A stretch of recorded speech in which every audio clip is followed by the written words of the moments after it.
लघुशंकेसाठी जात असताना शाळेचं गेट अंगावर पडल्याने करवीर तालुक्यातील केरले येथील कुमार विद्या मंदिर शाळेतील 6वीच्या विद्यार्थ्याचा दुर्दैवी मृत्यू झालाय। स्वरूप दीपक राज माने असं मृत्यू झालेल्या विद्यार्थ्याचं नाव आहे। ही घटना आज सकाळी 11:30 वाजेच्या सुमारास घडली।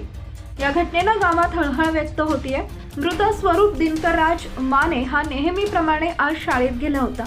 11:30 वाजेच्या सुमारास त्याला लघुशंकेसाठी शाळेतून बाहेर आला। गेट जवळून तो जात असताना लोखंडी गेट त्याच्या अंगावर पडल्याने त्याच्या डोक्याला जबर मार लागला। त्यानंतर तो रक्ताच्या थारोळ्यात पडला। ही घटना शाळेचे मुख्याध्यापक कृष्णा शामराव माने यांना समजताच त्यांनी त्यांच्या नातेवाईकांना या घटनेची माहिती दिली। दीपक राजला गावातीलच एका खासगी हॉस्पिटलमध्ये उपचारासाठी दाखल केले।